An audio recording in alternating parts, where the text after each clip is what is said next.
Sejam todos muito bem-vindos à terceira aula desta oficina de simbólica com o tema Simbolismo e Imaginação. Nesta aula, eu vou falar sobre a segunda parte da definição de símbolo do Bernard Lonergan, que diz: um símbolo é a imagem de um objeto real ou imaginário que evoca um sentimento ou é evocado por ele. Então, nessa segunda parte, um símbolo é a imagem de um objeto imaginário, certo? Quando ele diz objeto imaginário, o que é um objeto imaginário? Né? O que é imagem, o que é objeto, o que é imaginário? Um objeto imaginário é um ente que nós captamos pelos sentidos e nós retemos na nossa memória.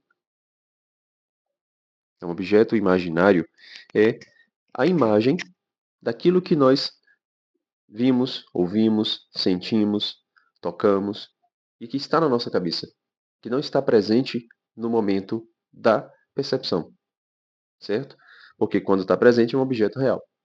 Quando está ausente, quando nós nos lembramos, é um objeto imaginário, certo? É mais ou menos por aí.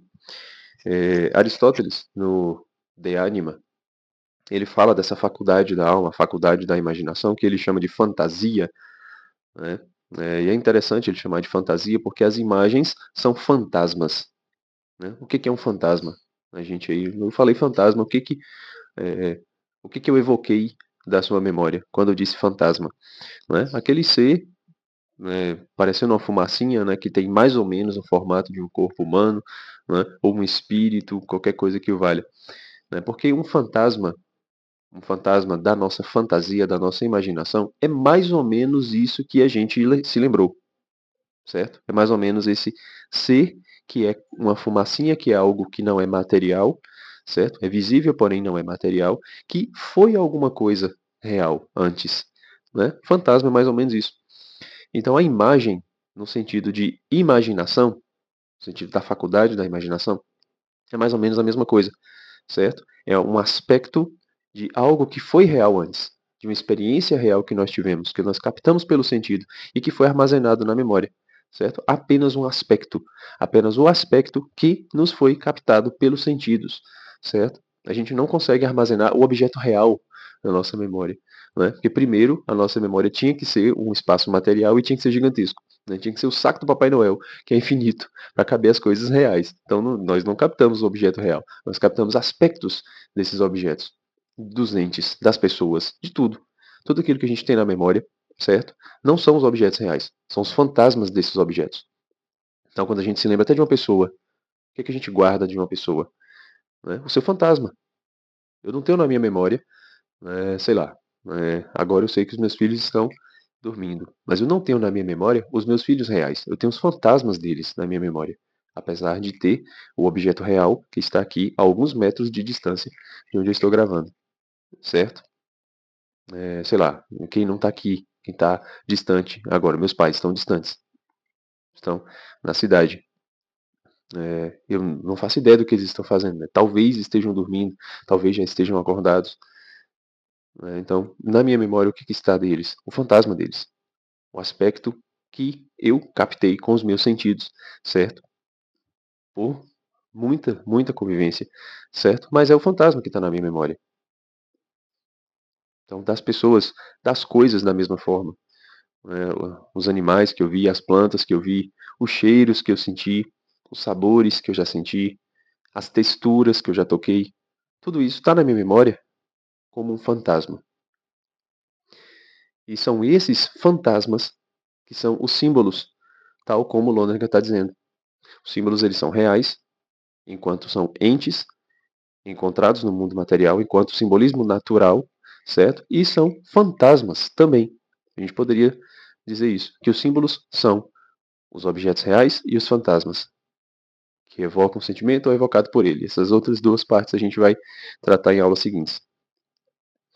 Mas, então, como é que funciona esse processo fantasmagórico, esse processo de captação de imagem? Nós temos 5 sentidos. A gente aprende isso na escola. Nós temos a visão, a audição, tato, olfato, paladar. Não há um outro tipo, um sexto sentido para nós captarmos os entes. Não há. São esses 5, certo? Então, tudo que eu vejo, eu tenho uma experiência através da visão dos entes, certo? Neste momento, eu estou tendo a experiência do que eu estou vendo aqui na minha mesa, certo? Na minha frente, nas paredes, tá? Então, você aí tem do que você está vendo aqui, né? Apesar de ser um objeto virtual, mas é um objeto real aqui para mim, tá? Vocês estão vendo os livros, etc. Até as coisas que estão ao seu redor, né? Ao seu redor aí. Eu tenho o objeto auditivo, certo? A imagem aqui não é só o que é visual. Tudo que é captado pelo sentido da imagem, tá? Então, agora, nesse momento, eu estou escutando alguns passarinhos cantando. Estou escutando. Provavelmente você não está, mas eu estou aqui, certo? Estou escutando também bem distante alguns carros. Você também deve estar ouvindo alguma coisa aí, além da minha voz. Né? Tem alguma coisa ao redor aí, algum barulho, seja próximo, seja distante, que você está captando com a audição. É, a gente sente cheiros, certo? A gente sente cheiros e uma coisa interessante é que o Aristóteles diz que o olfato dos cinco sentidos é o mais fraco nos seres humanos. Nosso olfato não é tão aguçado quanto o dos animais. Tem animais com olfatos muito mais potentes do que os nossos. Mas nós sentimos cheiros, né? E os cheiros eles carregam a presença de um objeto que emite aquele bom odor ou aquele mau odor. A gente tem na memória, né? Um mau odor de alguma coisa, um bom odor de alguma coisa, enfim. O tato, a gente sente as coisas. Não é só com a mão que a gente sente, né? Até com qualquer parte do corpo. Né? Ele diz que com a carne, a gente sente o tato com a carne. Então, aquilo que encosta na gente, aquilo que toca a gente sente com o tato. Né? Sejam os objetos, sejam as texturas diferentes desses objetos. Certo? E por fim, o paladar. A gente sente os sabores. E Aristóteles diz que o paladar é, dos cinco sentidos, o mais aguçado. Nosso paladar é um paladar, né, extraordinário se comparado com os paladares dos outros animais. Então não quer dizer que nós temos mais paladar do que visão, mas quer dizer que o paladar dos animais, o ser humano, é o que tem um dos melhores paladares. E verdade, né? Porque não é só com a nossa inteligência que a gente vai vendo o que a gente vai descobrindo o que um vinho faz, o que faz de um vinho ser melhor que o outro, né? As pessoas que gostam de apreciar vinho, né? As pessoas que apreciam café, né? Tem um conhecido aqui da família de minha esposa, é tio dela, tio emprestado dela, que ele cultiva, né, café e teve um dia que a gente estava conversando, ele falando da, da- do pessoal que faz apresentação de café, tipo esses negócios de degustar vinho, e ele estava explicando, né, como é que o pessoal percebe, né, os sabores, os tipos de café. Tem café que não pode adoçar de jeito nenhum, tem café que tem que ser feito de um jeito, né, de outro e tal. Eu fiquei assim, meu Deus, para mim café é só café, sabe? E tem gente que percebe esse tipo de coisa, né, tem um paladar mais aguçado para esse tipo de coisa, é treinado, mas que seja, né? Ele consegue perceber, com o treino, ele consegue perceber. Os animais, eles aparentemente não vão desenvolver isso. O animal está preocupado só com se nutrir, certo? E se nutrir com aquilo que apetece e pronto. Não vai, né, procurar um que é mais saboroso que o outro, né, ou vai enjoar de uma coisa. Eu não tenho notícia disso, certo? E eu estava quando eu li isso no The Anima, eu achei muito interessante, porque o que que é a sabedoria? Qual é o significado da palavra sabedoria? Saber saborear. Só o ser humano pode ser sábio. Só o ser humano tem sabedoria. Porque só o ser humano sabe saborear as coisas. Não é só sabedoria no sentido do paladar propriamente dito, mas só o ser humano ele consegue saborear as experiências. O animal nunca seria capaz de perceber tudo isso que eu estou dizendo aqui, né? Nunca seria capaz de perceber tudo que Aristóteles percebeu, muito menos de sistematizar tudo aquilo e dizer daquilo da forma que Aristóteles disse. É impossível. É só o ser humano tem essa acuidade, essa intuição das coisas, essa capacidade de saborear, de ficar ali, né, meio que ruminando as coisas. Os animais ruminam, mas eles não ruminam para saborear. Ruminam porque eles precisam se nutrir da forma correta. né? Engole, regurgita ali, rumina, para depois voltar para o estômago. A gente não, a gente precisa ruminar para a gente perceber melhor, a nossa inteligência funcionar melhor. Mas então, a gente captou esses entes através dos sentidos. Existe uma faculdade que é o sentido comum, que unifica essas imagens para que a gente associe um sentido com o outro. Então, por exemplo, como é que eu sei que o canto que eu estou ouvindo é de um pássaro que eu consigo ver? Né? Porque a visão é uma coisa, a audição é outra coisa. É o sentido comum que faz com que essas duas experiências sejam unificadas, essas duas sensações sejam unificadas, certo? E a gente consegue perceber que é um único ente, certo? E aí, por exemplo, se eu toco, né, eu tenho ali a sensação do tato do passarinho, das penas, etc., das garras, do bico. Né? Como é que eu vou associar o canto, a visão e o tato? É o sentido comum que unifica. Porque se não houver sentido comum, eu estou vendo o pássaro, eu estou ouvindo o canto, mas eu estou achando que quem está cantando é o celular.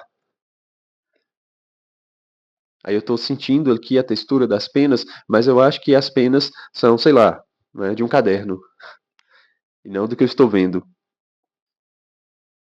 Certo? Parece absurdo, porque para nós é de fato absurdo.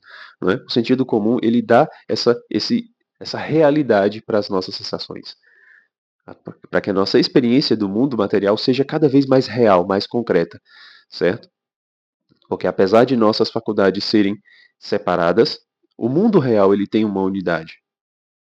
O mundo real ele tem essa unidade. E a gente aqui precisa compreender essa unidade, certo? E graças a Deus temos esse sentido comum que unifica as nossas sensações. Sensações, eu digo, as sensações dos sentidos, certo? Faz com que a gente perceba essa unidade que existe no mundo. E depois vem a memória. A memória faz com que a gente guarde todas essas sensações para que, em um outro momento, a gente se recorde delas. Né? Então, a faculdade da memória, a capacidade da memória, ela não é uma faculdade isolada da imaginação, né? É tudo uma coisa só. A fantasia, a memória, a imaginação, é tudo uma coisa só, certo? Alguns autores vão separar, vão destrinchar, né? Outros vão deixar tudo junto, enfim. Parece que são modos de ação de uma mesma faculdade, tá? Ao que parece.